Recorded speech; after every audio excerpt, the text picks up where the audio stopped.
from the particular individual or individuals who are establishing it. So it means in order for a company to exist, there has to be a process of incorporation. And this process is a way in which a company exists legally as its own separate person within law. In the UK, this is done at Companies House, and so a company is really a business form that has undergone the process of incorporation. Maximise if we're talking about portfolio investments specifically.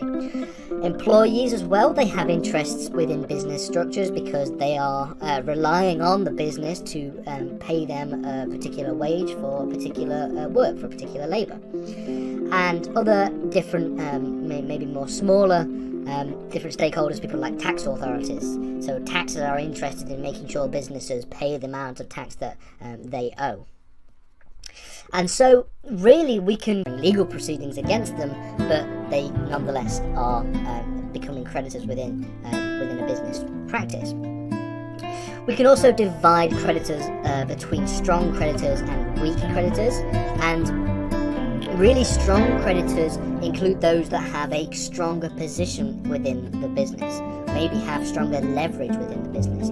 For example, banks and other lenders will tend to have a stronger position within a business because they have provided a certain amount of... And an example of a voluntary creditor would be something like a lender in a bank. So a lender in a bank voluntarily provides a certain amount of capital for a particular business.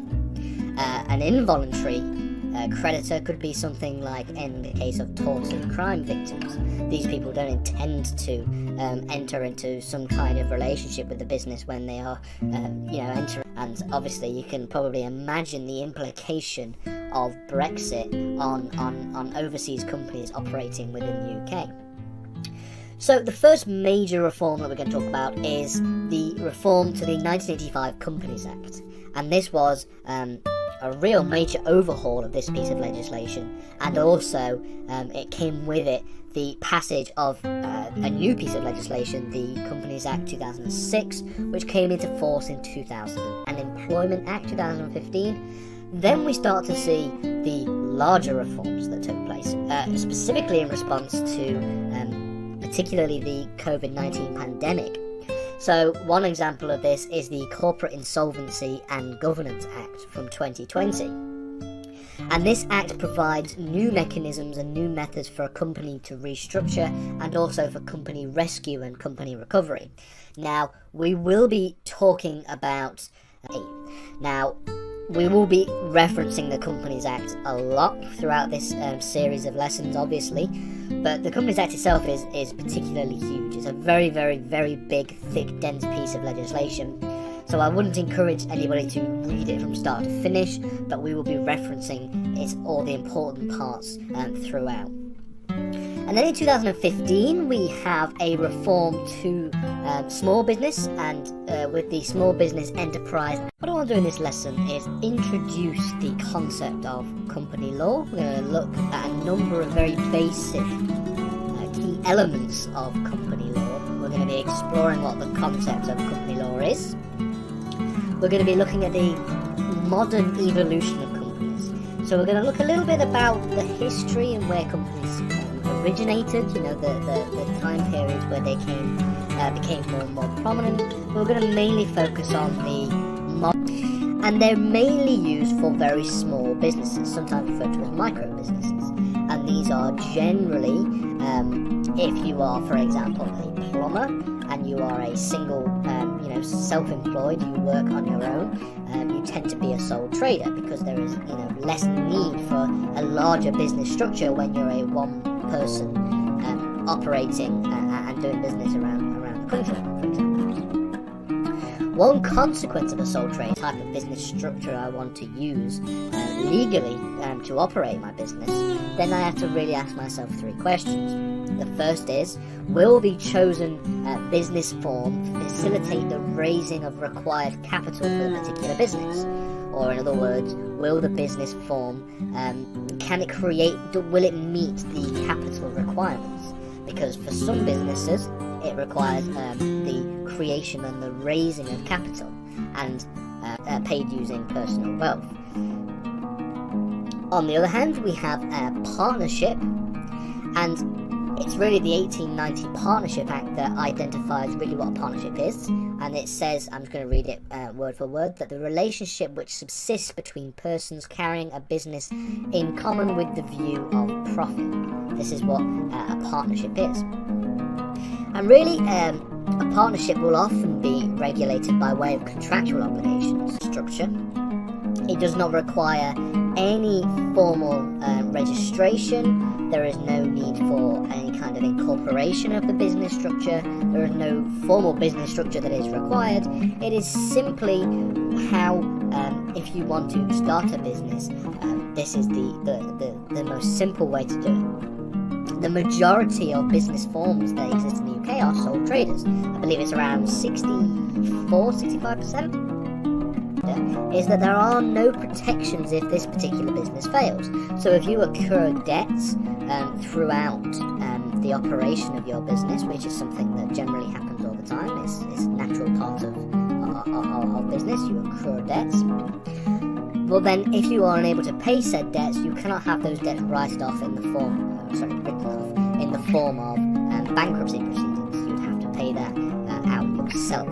So debts to creditors would have to be used to talk about international company law, and while they will play a role, obviously the EU is going to have play a major role when we're talking about different ways in which company law operates in the UK.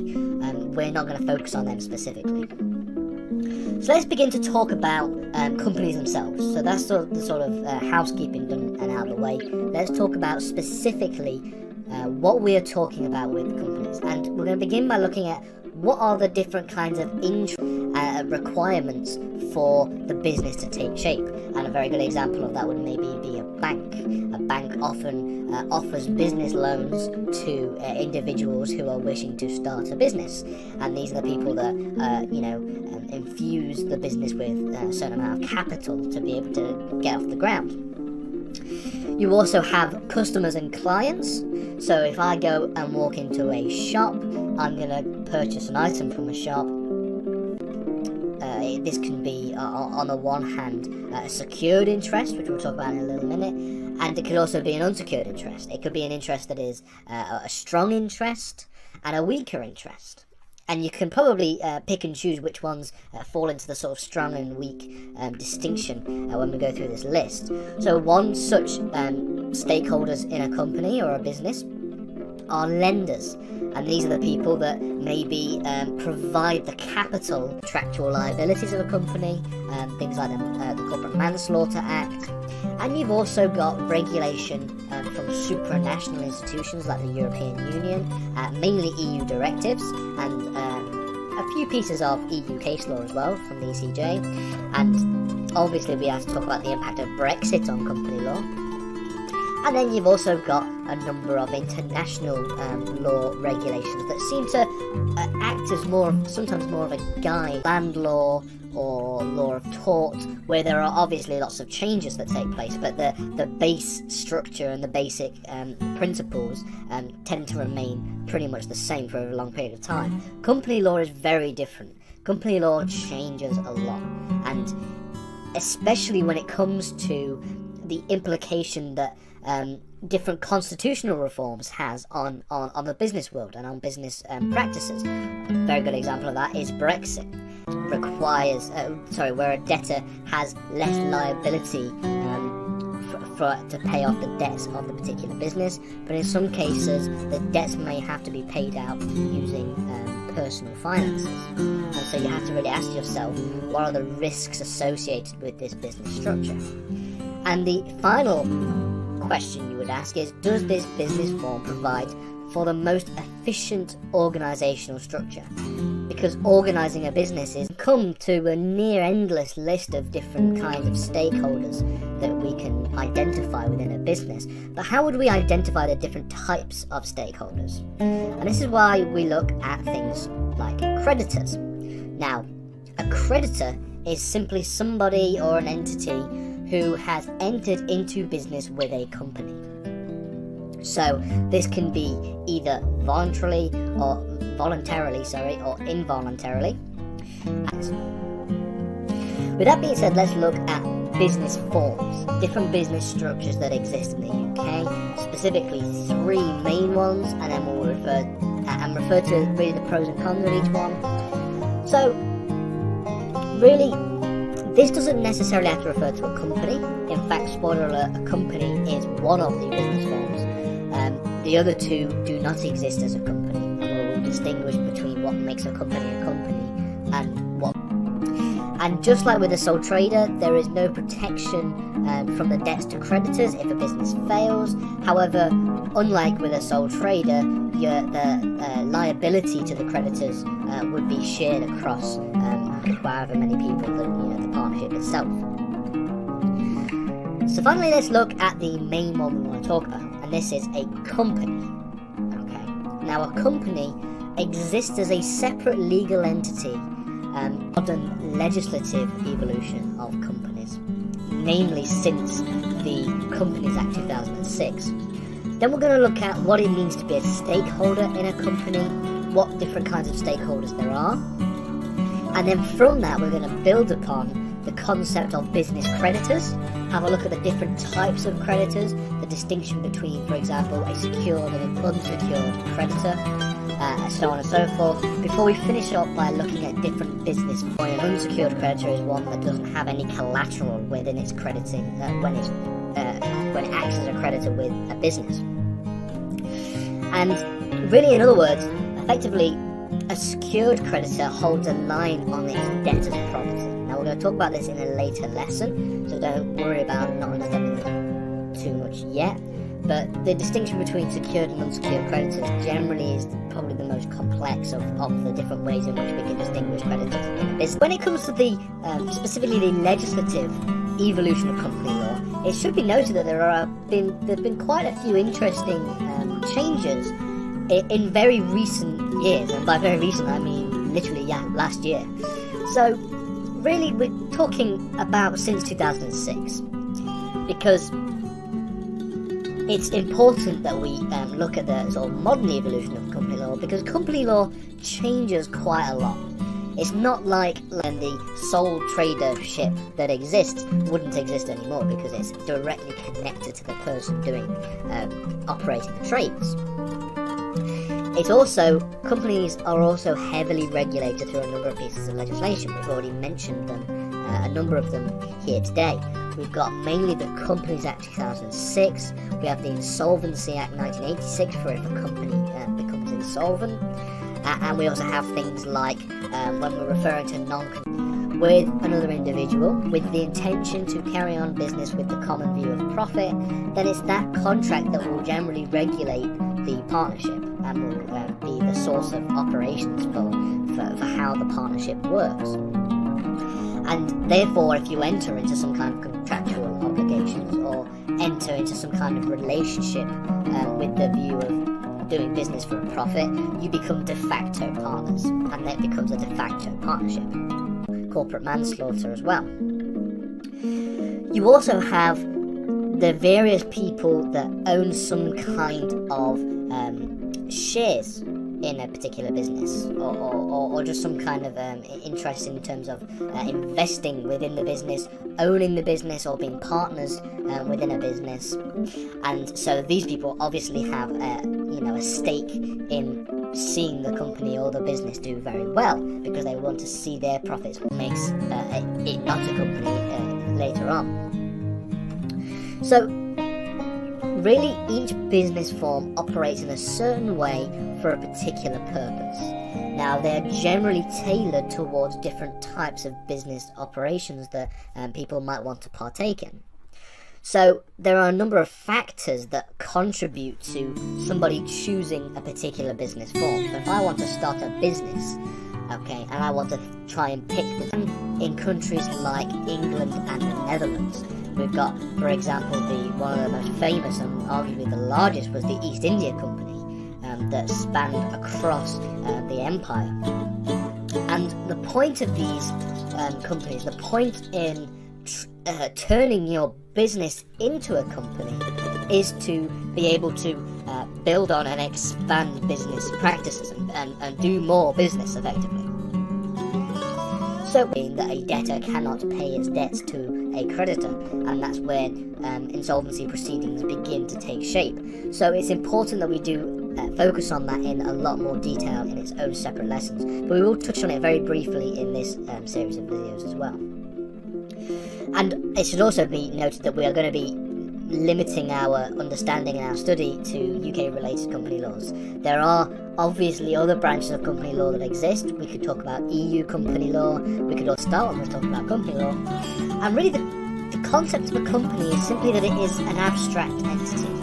It is a legal fiction, if you will, okay? It is just a legal entity which we utilise to do business and operate business in a particular way.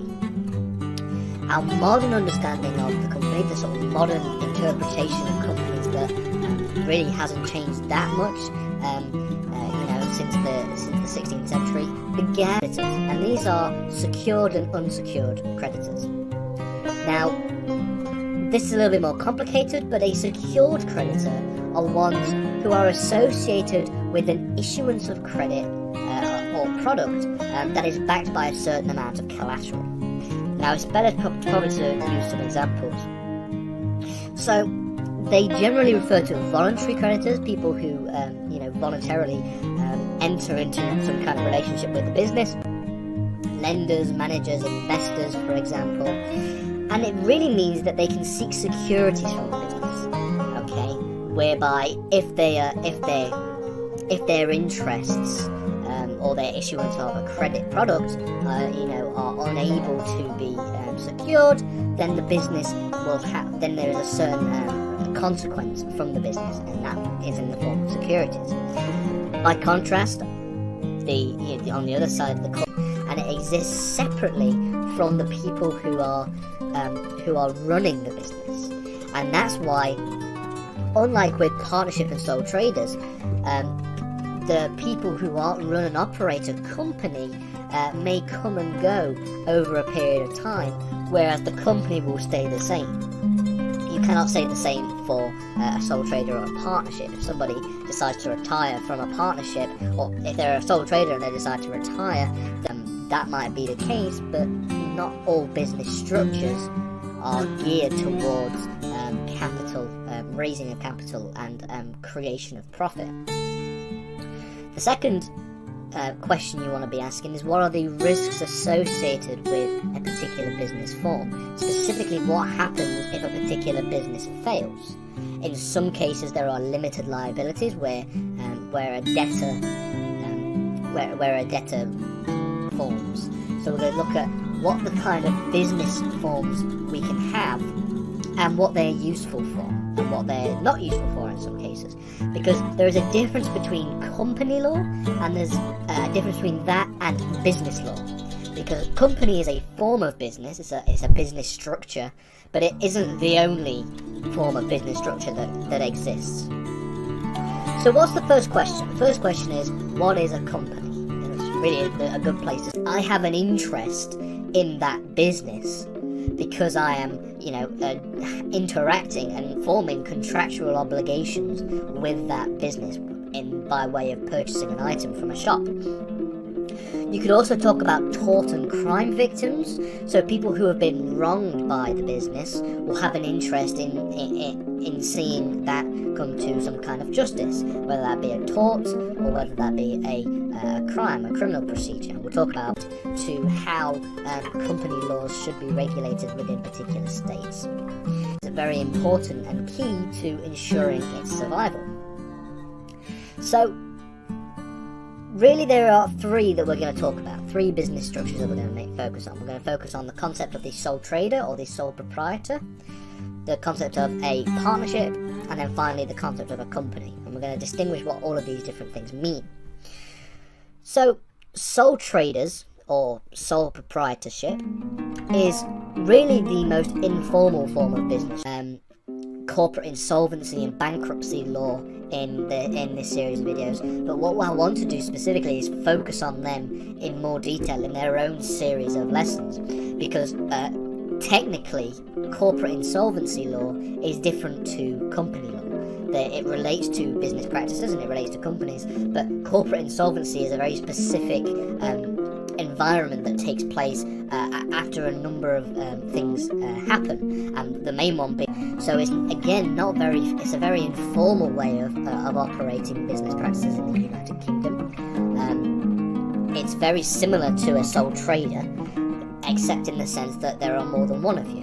But at the same time, there is no need for incorporation or anything like that. And like it says here, a partnership may be regulated using contractual obligations. So, for example, if you enter into a contract, and this doesn't necessarily have to be a written contract, okay, capital, and that is then owed back to the banks, usually at an increased rate with interest. On the other hand, you have people like customers who tend to be weaker creditors. They have less of a position within the business. They're not as integrated within the business if you're simply just purchasing a good or service from the business. And then we've got the final way in which we characterize credit interests that you can have in a company. And in fact, not just a company, in business structures in general. So this refers to business stakeholders. Okay, so like I've just said there, it could be a company or it could be any other kind of business form, and we're going to talk about the business forms in a minute. So the different stakeholders, a stakeholder is simply somebody or an entity who has some kind of interest in the company, and this can be